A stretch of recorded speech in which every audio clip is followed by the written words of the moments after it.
क्या मेलिसा नदी में गिरने के बाद बच जाएगी? क्या डैनियल मेलिसा के साथ रिलेशनशिप में आएगा? क्या मेलिसा को कभी अपनी गलतियों का एहसास होगा? मूवी की शुरुआत में हम एक लड़की देखते हैं जिसका नाम होता है मेलिसा। साथ ही हम ये भी देखते हैं कि मेलिसा अपनी डायरी में कुछ ऐसा लिख देती है कि अगले दिन से उसकी स्कूल की समर वेकेशन शुरू हो चुकी है और उसे डैनियल, जो कि मेलिसा का क्लासमेट था, उसने मनवेल यानी कि मेलिसा के दोस्त और मेलिसा को स्विमिंग पूल की तरफ बुलाया है। दरअसल मेलिसा को डैनियल काफी पसंद है और इसीलिए वो अपनी दोस्त मनवेल के साथ उसके स्विमिंग पूल की तरफ चली जाती है और वहां पहुंचकर वो ये भी देखती है कि स्विमिंग पूल की तरह डैनियल के साथ साथ उसके कुछ दोस्त भी आए हुए हैं। उसके बाद हम देखते हैं कि मेलिसा स्विमिंग पूल के पास बैठी होती है कि तभी डैनियल आता है और उसे पानी के अंदर गिरा देता है और तभी मेलिसा के दोस्त मनवेल डैनियल को बताती है कि मेलिसा को स्विमिंग करनी नहीं आती और तभी डैनियल मेलिसा को बचा लेता है और उसके बाद वो उसे अपने साथ कहीं चलने को कहता है। वो मेलिसा को वहाँ के गार्डन्स दिखाता है और तभी दोनों साथ में टाइम स्पेंड करते हैं।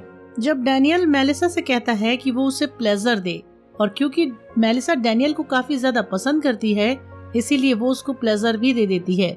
उसके बाद ये सीन यहीं रुक जाता है। हम अगले सीन की तरफ चलते हैं जहां हम देखते हैं कि मेलिसा की समर वेकेशन खत्म हो चुकी है और स्कूल वापस शुरू हो रहे हैं और तभी मेलिसा स्कूल जाती है और वहां अपने दोस्त मनवेल से मिलती है और उसे ये बताती है कि उस दिन के बाद डैनियल ने कभी भी मेलिसा को वापस मुड़कर कांटेक्ट नहीं किया और तभी हम देखते हैं कि ये दोनों अपनी क्लास में जाकर बैठ जाते हैं और तभी एक नया स्टूडेंट मैक्रो की एंट्री होती है और पता लगता है कि मैक्रो ने स्कूल में नया एडमिशन लिया है। अगले सीन में हम देखते हैं कि मेलिसा अपने पापा से बात कर रही होती है।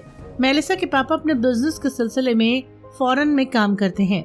मेलिसा के घर में उसके पापा के अलावा उसकी ग्रैंडमदर एंड मॉम रहते हैं और वो सारी बातें उन्हीं से शेयर करती है और मेलिसा को लगता है कि उसकी माँ उसकी ग्रैंड मॉम को पसंद नहीं करती।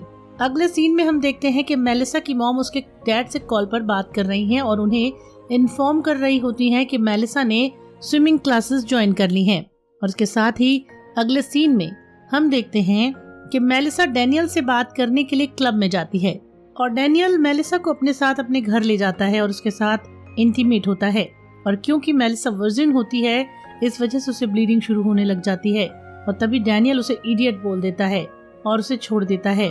इस इंसिडेंट के बाद से मेलिसा डैनियल से नफरत करने लग जाती है और ये सारी बातें वो अपने पापा को मेल पे बताने के लिए लिखती है, लेकिन किन्हीं वजह से वो ये मेल को डिलीट कर देती है और उन्हें वो मेल नहीं भेजती। अगले सीन में हम देखते हैं कि मेलिसा की मॉम ने उसकी ग्रैंड मॉम को एक दूसरे घर में शिफ्ट किया है क्योंकि उसकी ग्रैंड मॉम एक दिल की मरीज होती हैं और जिससे उनकी अच्छे से देखरेख करी जा सके, इसीलिए उन्हें दूसरे घर में शिफ्ट किया जाता है। ये बात मेलिसा को बिल्कुल भी अच्छी नहीं लगती, इसीलिए वो अपने ग्रैंड मॉम के साथ काफी सारा अच्छा टाइम स्पेंड करती है और उसके बाद जब वो वापस से घर जाती है तो अपनी मॉम से इस बारे में पूछती है कि उन्होंने उनकी ग्रैंड मॉम को दूसरे घर में शिफ्ट क्यों किया। अगर उसके पापा वहाँ होते तो वो ऐसा कभी नहीं करते। इस बात पर उसकी मॉम उसे जवाब देती है ये डिसीजन उन्होंने उसके पापा के साथ मिलकर ही लिया है। अगले सीन में मेलिसा अपने स्कूल में बैठी हुई अपनी डायरी में कुछ लिख रही है और वो बाकी सब लोगों की तरह क्रूड बनना चाहती है और उसे भी वही करना है जैसा कि डैनियल और उसके घर वालों ने उसके साथ किया। अगले सीन में मेलिसा अपनी दोस्त मनवेल के साथ एक कैफे में जाकर बैठती है और वहीं एक आदमी उसे घूर रहा होता है। तभी मेलिसा इस बात के लिए उस आदमी को सीड्यूस करने लग जाती है और तभी मेलिसा वहां से चली जाती है और इससे पता लगता है कि मेलिसा अब बदल चुकी है। देखते ही देखते क्रिसमस का टाइम आ जाता है और मेलिसा देखती है कि घर पर उसकी दादी आई हुई हैं। जैसे ही उसकी दादी मेलिसा की तरफ देखती हैं, वो समझ जाती हैं कि मेलिसा के साथ कुछ बात हुई है और इसीलिए वो मेलिसा को अपने साथ अपने कमरे में लेकर चली जाती हैं और वहाँ ले जाकर वो उसे अपनी शादी से पहले की बातें बताती हैं, जिसमें वो बताती हैं कि शादी के पहले उनकी जिंदगी में एक लड़का था जिसने उन्हें बहुत यूज किया था और उसके बाद उन्हें छोड़ दिया था। इस चीज के बाद उसकी दादी उस टाइम को लेकर बहुत ज्यादा डिप्रेस हो गई थी, लेकिन उन्होंने खुद को कंट्रोल किया है और इस इंसिडेंट को भूलकर वे आगे बढ़ी और ये सीन यहीं कटता है। हम देखते हैं कि मेलिसा अपने लैपटॉप पर कुछ काम कर रही है। इतने में उसे डैनियल का कॉल आता है और वो उसे मिलने के लिए बुलाता है और इस बार मेलिसा जानबूझकर उसे मिलने के लिए हाँ कह देती है क्योंकि वो पुरानी मेलिसा नहीं रही है और जब वो मिलने जाती है तो वो वहाँ देखती है कि डैनियल के साथ उसका एक दोस्त भी होता है जिसका नाम अर्नोल्ड होता है, और देखते ही देखते मेलिसा उसके साथ भी इंटीमेट हो जाती है। अगले ही दिन वो अपनी दोस्त मनवेल से मिलती है और उसे इस इंसिडेंट के बारे में बताती है और साथ ही ये भी बताती है कि उसे इन चीजों में काफी मजा आया है। पर मनवेल को ये सब सुनकर अच्छा नहीं लगता और वो उससे वादा लेती है कि वो वापस ऐसा कुछ भी नहीं करेगी, लेकिन मेलिसा इस बात का कोई जवाब नहीं देती। अगले दिन मेलिसा एक इंटीमेट होने वाली साइट पर अपना नाम रजिस्टर करती है और वहाँ पर वो लिखती है कि उसे एक आदमी की जरूरत है, और अगले ही दिन वो एक म्यूजियम में जाती है और जहाँ पर वो म्यूजियम के एक स्टाफ के साथ भी इंटीमेट हो जाती है।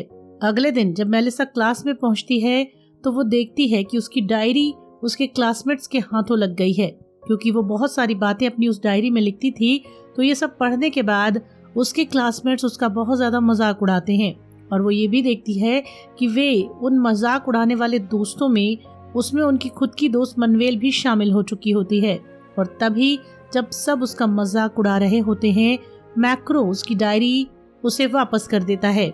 इसके बाद मेलिसा मनवेल से अपनी दोस्ती तोड़ लेती है और वो अपने ग्रैंड मॉम के घर जाती है।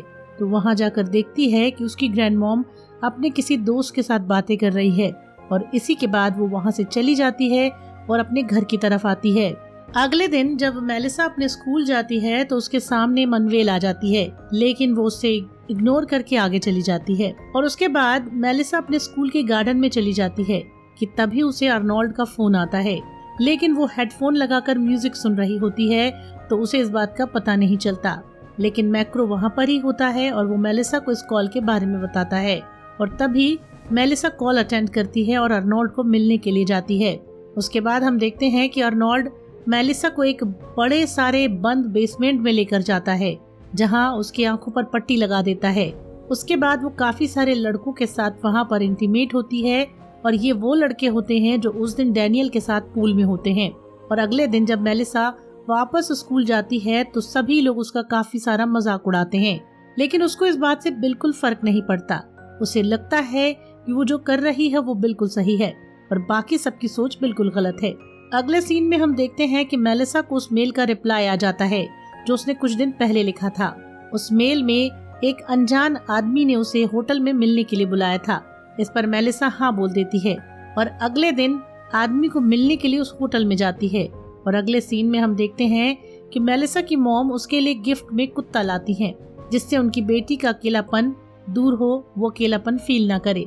काफी आवाजें लगाने के बाद उसकी मॉम को पता लगता है कि मेलिसा घर पर नहीं है और वो उसके रूम में आती है। वहां जाकर उसके रूम में जाती है और मेलिसा की डायरी देख लेती हैं, जिसे देखकर वो काफी ज्यादा शॉक में आ जाती हैं। वो मेलिसा की डायरी पढ़ भी लेती हैं। उतने में मेलिसा की मॉम को एक कॉल आता है जो उनकी ग्रैंड मॉम के घर से आता है। उससे पता चलता है कि उसकी ग्रैंड मॉम चल बसी हैं। ये बात उसकी ग्रैंड मॉम की नर्स उनकी मॉम को इन्फॉर्म करती है। अगले सीन में हम देखते हैं कि मेलिसा उस आदमी से मिलने के लिए होटल में जाती है और वो आदमी एक साइको आदमी होता है जो पहले मेलिसा को उसे मारने के लिए कहता है, और जब मेलिसा उसे मारती है उसके बाद वो उससे बेल्ट छीनकर उसे बहुत ज्यादा मारता है। जैसे तैसे करके मेलिसा अपनी जान बचाकर वहाँ से भागती हुई ग्रैंड मॉम के घर जाती है। अपनी दादी के घर जाकर वो वहाँ अपनी मम्मी को देखती है, जिन्हें देखकर वो काफी ज्यादा शॉक होती है। और तभी उसकी मम्मी उसे सारी चीजों के बारे में बताती हैं। ये सुनकर मेलिसा काफी दुखी हो जाती है और अपनी मम्मी से कहती है कि अब वो अकेली हो गई है और उसके लिए अब कोई नहीं है। तभी उसकी मम्मी उसे कहती है कि अब वो हमेशा उसके साथ रहेंगी। साथ ही साथ वो उससे डायरी का जिक्र भी करती हैं और उसकी मम्मी उससे पूछती हैं कि वो सब जो डायरी में लिखा है क्या वो सच है, जिस पर मेलिसा बताती है कि हाँ वो सच है। इन सब चीजों को लेकर वो काफी ज्यादा गिल्ट में होती है।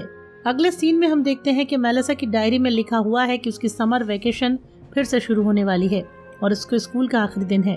तभी वो स्कूल जाती है और वहाँ जाकर अपनी पुरानी दोस्त मनवेल से वापस दोस्ती करती है। साथ ही उस दिन उन लोगों का रिजल्ट भी आने वाला होता है। जब वो रिजल्ट चेक करती है तो देखती है कि मैक्रो फेल हो चुका है। उतने में मैक्रो भी वहाँ आ जाता है और वो मेलिसा को एक जगह पर आकर ड्राइंग बुक दिखाता है जिसमें मेलिसा की तस्वीर बनी होती है। और उतने में मैक्रो मेलिसा को कहता है कि वो उसे काफी पसंद करता है। इसके बाद वो दोनों एक दूसरे के साथ काफी अच्छा टाइम स्पेंड करते हैं। और इतने में वहाँ पर डैनियल आ जाता है और मेलिसा को एक पार्टी के लिए इनविटेशन देता है। जब मेलिसा शाम को उस पार्टी में जाती है तो डैनियल उसे फिर से टच करने की कोशिश करता है, लेकिन मेलिसा वहां से चली जाती है और बाहर की तरफ जाकर वो एक नदी में कूद जाती है।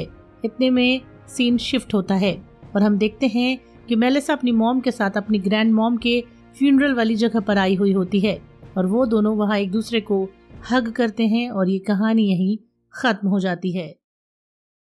तो कैसी लगी आपको हमारी कोशिश? उम्मीद करता हूँ कि आपको पसंद आया होगा। आप कमेंट करके हमें बताएं कि आपको ये फिल्म कैसी लगी और आगे किस फिल्म की एक्सप्लेनेशन आप हम लोगों से चाहते हैं। आपके कमेंट का, आपके प्यार का इंतज़ार रहेगा। जल्दी ही मिलते हैं अगली वीडियो के साथ में। और हाँ, अगर चैनल को सब्सक्राइब नहीं किया है अभी तक तो ज़रूर कर लें। इसी विनम्र निवेदन के साथ आपसे लेता हूँ विदा और जल्दी मिलते हैं।